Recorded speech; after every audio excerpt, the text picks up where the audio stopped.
Okay mga amiga, atin ngayon tanungin o interviewin ang may-ari ng pataniman ng litos na ito, mga amiga, ni si Sir Leno Canggarda. Ngayon, ang tanong ko sa kanya, Sir, paano ka nagsimula pagtatanim ng mga litos na ito? Ayan, please, pakisagot. Nag-start kami sa idea ni Papa. Dati, nang way back 2018, nag-start kami ng trial aquaponics. Ang Tapos, tanim lang gasolid mo sa fish tank na may tilapia. Tapos mo to lang ito mo mabuo na nutrients sa higdo tilapia. Convert na fertilizer tanam. Pero mo to nga trial wa to nagbuwa pa nag-ano, ano pa lang, testing, kumbaga dyan, discover ka pa lang.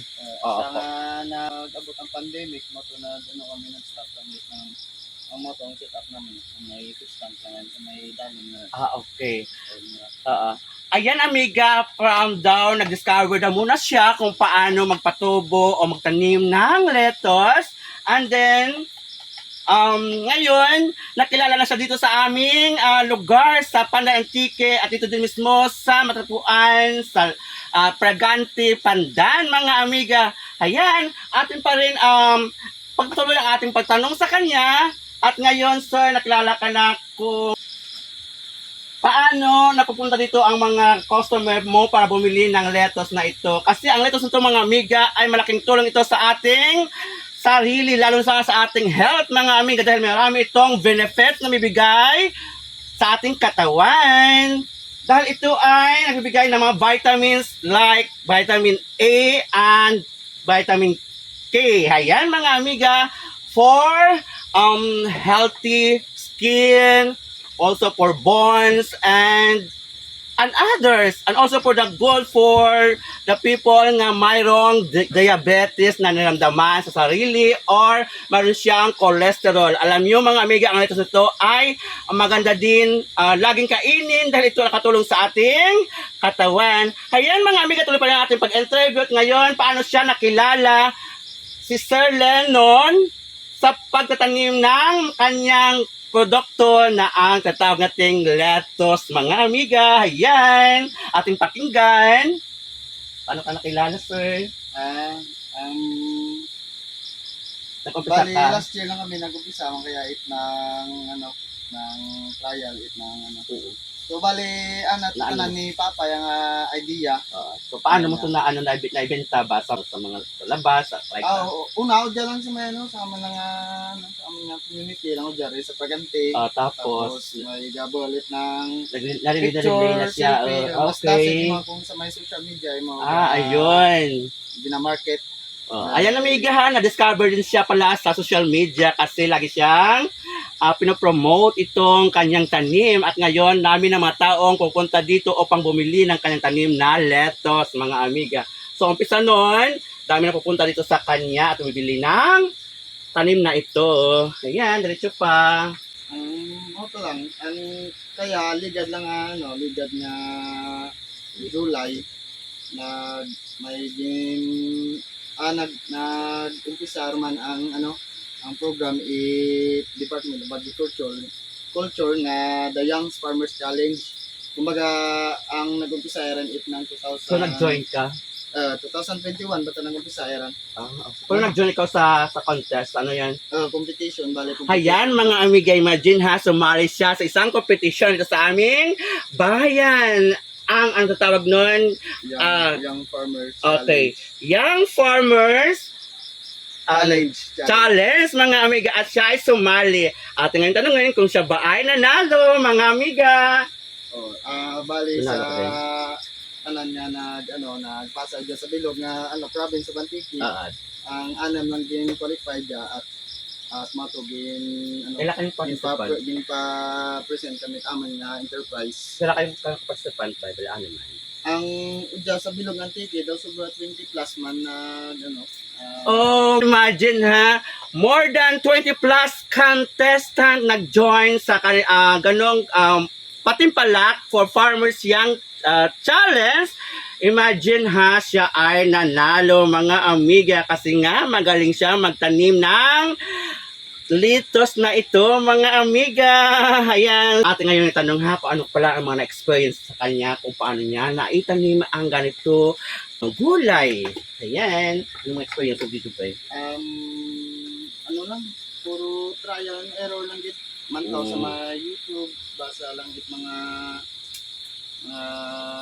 tawag yan, mga article about sa hydroponic. Kag okay. may dyan mga webinar, libre manan. Libre Mm. mga webinar, may dyan mga kumbaga bakal ko lang it ng file da, PDF through PDF. Dyan ang tanan mga ano. Kumbaga dyan ng mga basic na Okay. learnings. Pero ang key kita dyan kaya sa amin yan Ang idea ko. ano, trial, get trial. Trial Okay. and error. Ayan, mga amiga, mayroon siyang tip kung paano siya tumanim ng mga litos na ito. Ang kailangan pa natin is magkaroon tayo ng trials and errors, mga amiga. Ngayon, tanong natin kung anong ginawa niya sa kanyang prize. Aywan ko kung meron siyang prize na tanggap.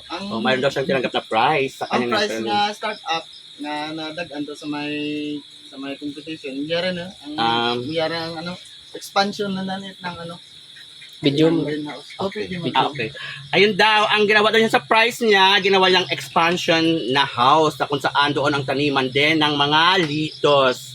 Ngayon mga amiga, atin pa rin tanongin kung ito ba nakaka-challenge o anong maramdaman niya pag lagi sa tumatanim ng ganitong klaseng gulay. Aside from this litos na kanyang tanim, ano pa ba kayang naitanim dito sa kanyang farm, kumbaga?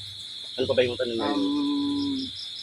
Tanan kumbaga tanan nga crops pwede itanam dyan sa hydroponic. Ang limit lang ang kung ano ka practical kumbaga kung gusto mo magtanim dalhog pwede mo tra mabuhi jaran. Ayun, shout out. Ang ano lang, ang diferensya lang, siyempre, pwede mo lang matanam sa lupa. Mas practical sa lupa, imo itanam. Pero at limit ya ang hydroponic. Tanan nga crops, pwede. O ayan mga amiga, di ba narinig yun na? Sana mayroon kayong napulutang aral at mga tips kung paano magtanim ng mga gulay sa ating paligid mga amiga. Sir Lennon, ang tanong ko, ano ang tulong ng mga ano tawag ito? PVC. PVC at mga pointing ito sa iyong tanim na lettuce. Can you explain? Yung box, reservoir ko yaran, ang tubig na may nutrients nga. May itong tubig pala dito sa loob. Kaya it ng fertilizer sa ano. Bale, ang mayang system, recirculating system, kumbaga masunod mo dyan sa hose niya. Pasok sa hose na yon. Agto sa may pasunod dyan sa may PVC, tapos pag-abot ito, may drain man yung mga line, pabalik ko dyan sa may reservoir pagid. Mura nga recirculate lang yung system. Okay, ito pala tawag na reserva na kung saan mayroon din tubig na nutrients at then papasok dito sa loob na ito. Ayan, yung parang may kuryente dito, and then paloob dito. Ayan, yun. Hose. Hose, patawag dito hose, dito kuryente hose pala. Ayan, at dito kumukuha ng tubig yung litos, ayun, di ba? Litos, para ma-absorb ng gamot nito ang water na galing dito sa loob ng kahon na ito, and then paikot siya, pabalik dito sa loob din dito ng kahon na ito, mga amiga. Ayan, di ba? Ang galing niya, no? Dami niyang na-experience dito. At sa ngayon, tayo ay magpasalamat sa kanya dahil bigyan tayo ng oras para mag-interview at makita ninyo kung ano kaganda at kagalingan niya magtanim ng litos na ito, mga amiga. Amiga, ating nan ang expansion na ginawa ni Sir Lennon. Ayan, yan o, yung bahay na yan. Ayan, ang gantimpalang natanggap niya sa challenge ng aming bayan na pa-contest, ang Young Farmers Challenge, mga amiga. O, diba? Ang sipag at ang galing ni Sir Lennon. Sa ngayon, ako ay uuwi na, and thank you, Sir Lennon, sa tawag dyan, accept mo rito na kami ay kumuha ng video at ipakita namin sa inyo ang mga kanyang ginawa na mga tanim na gulay. Ayan mga amiga, Sir Lennon, thank you so much. Thank you din. Say, thank you, say. Bye-bye mga amiga.